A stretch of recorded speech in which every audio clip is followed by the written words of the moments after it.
Hello students. आज के इस क्लास में हम लोग क्लास 7 गुलमोहर गोल्डन जुबली एडिशन की एक पोएम जिसका के नाम कॉरमंडल फिशेस और इसके जो राइटर है वो हैं सरोजनी नायडू, जो कि एक आप बोल सकते हैं पोइटेस हैं और बहुत ही फेमस इंडियन पोइट हैं। आप थोड़ा सा सरोजनी नायडू के बारे में देखिए बच्चों। The Sarojini Naidu was an Indian independent activity style poet. Some of her other famous poems are Bazaar, The Bazaars of Hyderabad, and The Wandering Singers. She is also known as Nightingale of India. ठीक है, बहुत थोड़ा सा description इनके में दिया हुआ है कि वो एक इंडिपेंडेंस एक्टिविटिस्ट भी थी, पोएट भी थी, और उनकी एक फ़ेमस पोएम में से बाज़ार ऑफ हैदराबाद और वांडरिंग सिंगर बहुत ही फेमस पोएम है। कभी मौका मिले तो पढ़िएगा, इनके थ्रू लिखी गई है। बच्चों, मैं ये वीडियो इसलिए बना रही हूँ क्योंकि एक बच्चा बार बार मुझे कमेंट कर रहा है कि मैम मुझे समरी इस पोएम की दीजिए।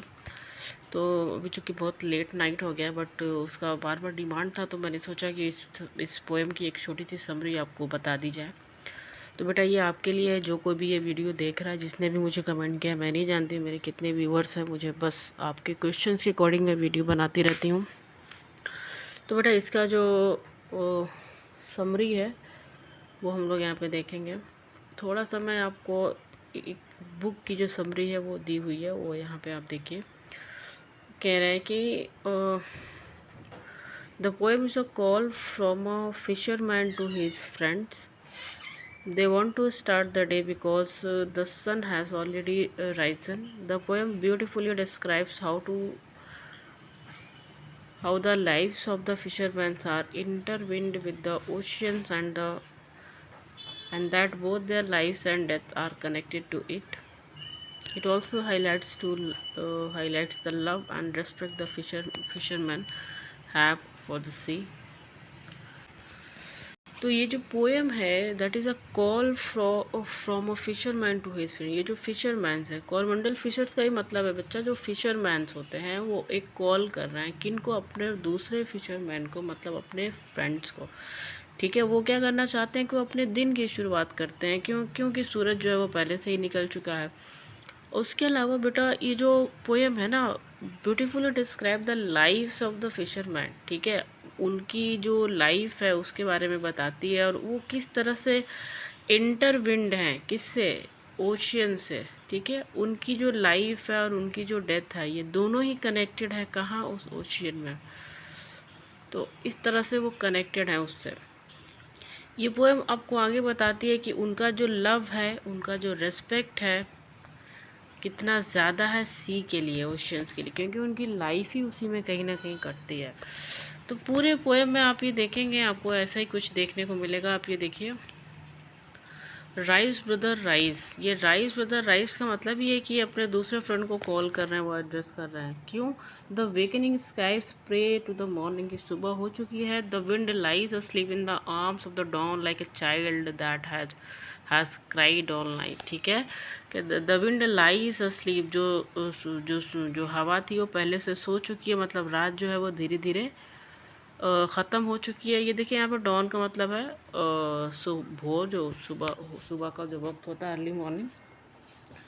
तो कह रहे हैं कि the wind lies asleep in the arm of the dawn, जो रात की जो हवा है वो कहीं ना कहीं सुबह के आर्म्स में छुप चुकी है, मतलब सुबह जो है वो होने वाला है। किस तरह से छुप चुकी है? जैसे एक छोटा बच्चा पूरी रात जो है वो रो कर और अपने माँ के आर्म्स में छुप जाता है, उस तरह से ऐसा लगता है कि अब सुबह हो गई है और जो रात है वो ढल चुकी है।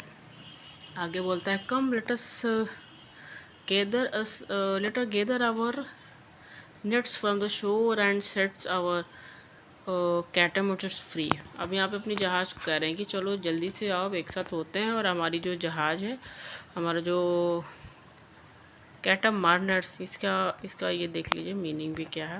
उसी वेसल्स की बात कर रहे हैं वो। ठीक है, देखिए यहाँ पे कैटामरन्स का मतलब ही है फास्ट वुडन सेलिंग बोट्स। ठीक है, कि उसको जल्दी से सेट करते हैं और हमें अपने काम पे निकालना है। किस काम पे? To capture the leaping wealth of the tide, to capture the leaping wealth of the tide for we are the king of the sea. फिर यहाँ कह रहे हैं कि देखिए हम तो हम ही तो हैं, कोई फिशरमैन ही तो हैं जो सी के किंग हैं। और the leaping wealth of the tide का मतलब यहाँ पे देखिए the rise and fall of the sea. The wealth, यहाँ पे जो वेल्थ है उसे मतलब जो है वो फिश से है, क्योंकि वो वेल्थ जो है उनके लिए फिशेस ही हैं। वो मछलियाँ पकड़ते हैं और बाज़ार में बेचते हैं, और इस तरह से उनकी जो लाइफ है वो चलती रहती है। फिर कहते हैं कि no longer delay, let us hasten away in the track of the seagulls call. ठीक है, हमें देरी नहीं करना चाहिए, हमें थोड़ा जल्दी करना चाहिए। जिधर भी हम सीगल्स कॉल मतलब हमारा जो एम, जिधर भी हमें मछलियाँ पकड़नी है। The sea is our mother, the cloud is our brother. जो सी है वो उनको अपनी माता बुलाते हैं, और क्लाउड को अपना भाई बुलाते हैं। The waves are our corporates all. ठीक है, और जो वेव्स है वो उनको अपना दोस्त बुलाते हैं, मित्र बुलाते हैं।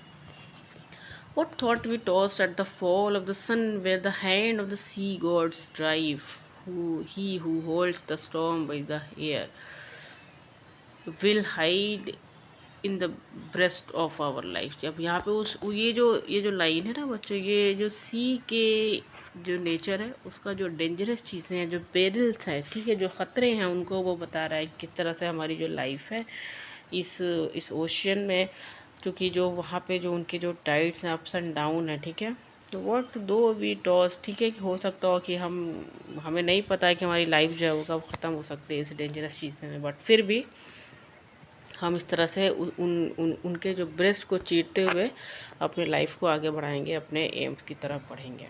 Sweet is the shade of the coconut Glade,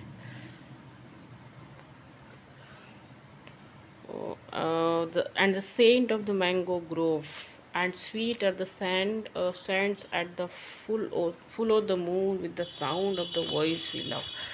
यहाँ पे वो अपना लव और अपने रेस्पेक्ट को बताते हैं, जो कि वो सी के लिए रखते हैं। ठीक है, ये जो सी ही है उनको, उसी में उनको जीना है, उसी में उनको मरना है, उसी में उनकी लाइफ कटनी है। ठीक है, but sweeter o brother the kiss of the pray, the kiss of the spray and the dance of the window foam glee. ये सब डिस्क्रिप्शन देखिए इन वेव्स का राइटर बता रहा है। Foam's glee, row brother row the edge of the verge where the low sky mates with the sea. थोड़ा सा और दूर से देखेंगे तो ऐसा लगेगा कि ये जो स्काई है और सी है, बहुत दूर तक देखेंगे तो उनको ऐसा लगता है कि ये दोनों एक दूसरे से जुड़े हुए हैं, मिल रहे हैं। तो वो ऐसे कर रहा है कि अभी हमको बहुत आगे तक जाना है, वहाँ तक जाना है, देखो जहाँ तक वो जो स्काई और जो सी है वो आपस में मिले, तो वहाँ तक जाना है। ये इनका सेलिंग बोट्स हो गया। देखिए किस तरह से वो एक दूसरे के हेल्प के थ्रू बच्चों इस रोप से मछलियाँ पकड़ के फिर वो अपने पास लाते हैं। तो इस पोयम में अभी आपने देखा है किस तरह से अपने कोलिक्स के लिए उनके मन में प्यार है और वो कॉल करते हैं। एक और समरी मैंने लिखी है यहाँ पे, वो भी आप देखिए कि poem praise tribute to the lives of fisherman, their way of life and their under unwavering spirit when they venture into the sea. इनका जो स्पिरिट है वो कैसा है? अनवेवरिंग, बहुत ही बहादुरी वाला स्पिरिट है उनका। ये जो पोएम है वो ट्रिब्यूट करता है लाइव्स ऑफ सारे फिशरमैन को, उनका जो वे ऑफ लाइफ है और उनका जो एक अनवियरिंग स्पिरिट है। कब? जब वो सी में जाते हैं, उसके ख़तरे को देखते हैं। Through her eloquent and lyrical words, the poet captured the sense of the coastal landscape, the challenges faced by the fishermen। Writer ने बहुत ही अच्छे से जो कोस्टल लैंडस्केप का, नेचर का जो चित्र है वो इस पोएम में, इस कविता में प्रस्तुत किया है। ठीक है, the challenges faced by the fisherman and the beauty और डिग्निटी ऑफ देयर ऑक्यूपेशन। बता रही हैं सरोजनी नायडू कि कैसे उनका जो ऑक्यूपेशन है वो ख़तरों से भरा हुआ है, और वो हर दिन कैसे अपनी लाइफ को एक चैलेंजिंग के थ्रू फेस करते हैं। ठीक है, इस पोएम में हम आगे देखते हैं कि profound connection between humans and nature. Writer बताती हैं कि जो फिशरमैन्स हैं वो जो ह्यूमंस हैं, तो ह्यूमंस हैं बेसिकली, उनका एक नेचर के साथ क्या कनेक्शन है, वो किस तरह से वो गहरा कनेक्शन नेचर से उनका समुद्र में होता है। ठीक है, आगे देखते हैं कि describe the poem begins the description of setting in the sea and emphasising on the unity and strength of the fisherman as they work together in harmony. बड़े प्यार मोहब्बत से वो एक साथ काम करते हैं। पोएम की शुरुआत ही ऐसे होती है, कैसे वो हारमोनी के साथ पीसफुली काम करते हैं, एक यूनिटी के साथ। Their rows gliding through the water and their nets caught skilfully into the sea. बड़ी स्किलफुली वो अपने उस रोप को कास्ट करते हैं, जो उनका नेट का रोप है। The fisherman acknowledge the treacherous waves and the storms that threaten their lives. ठीक है, वो उन स्टॉर्म से, वो जो ख़तरे भरा बहुत डेंजरस वेव्स है, जो जो तूफ़ान है, वो उनकी लाइफ के लिए बहुत डेंजरस है, ख़तरा हो सकता है, बट उनको नॉलेज है उन चीज़ों की। फिर भी despite the perils they display courage and determination facing the wrath of the sea to fulfil the duty. इन सारी चीज़ों के बावजूद, इन ख़तरों के बावजूद, ठीक है, दे डिस्प्ले करेज, वो अपने करेज को, अपने डिटर्मिनेशन को दिखाते हैं। फेसिंग द रैथ मतलब नाराज़गी, गुस्सा, ठीक है, एंगर, उस सी के एंगर को अच्छा, सी का एंगर क्या है बच्चों, देखिए यहाँ पे कितना अच्छा पर्सोनिफिकेशन का एग्जांपल है।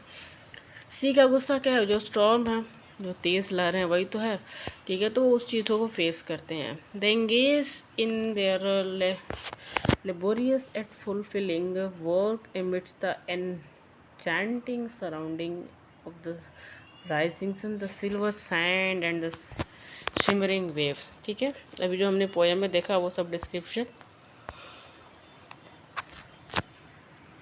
नेचर का डिस्क्रिप्शन है, तो वो राइटर बता रहा। अच्छा, क्वेश्चन आंसर तो हमने पहले भी देख लिया था। तो यहाँ पे they engage in their laborious at fulfilling work, किस तरह से वो अपने वर्क को पूरा करते। एमिट द एनचैंटिंग सराउंडिंग, बहुत ही प्यारा चारों तरफ का वातावरण है। मून जो है वो धीरे धीरे ऊपर की तरफ बढ़ा, जो सूरज निकल रहा है। Silver Sands and the shimmering waves, और जो वेव्स है वो कहीं ना कहीं अब सिल्वर कलर के लग रहे हैं उस रोशनी में, और वेव्स भी है जो वो भी क्या कर रही हैं, थोड़ा शिमरिंग कर रही हैं, हिल रही हैं। तो ये तो समरी थी, जो मुझे लगता है कि आपको समझ में आई होगी। अगर आपको अच्छी लगी हो वीडियो तो कमेंट करिए, लाइक करिए और शेयर करिए, और मिलते हैं नेक्स्ट वीडियो में नेक्स्ट चैप्टर के साथ। Till that time, thank you so much students.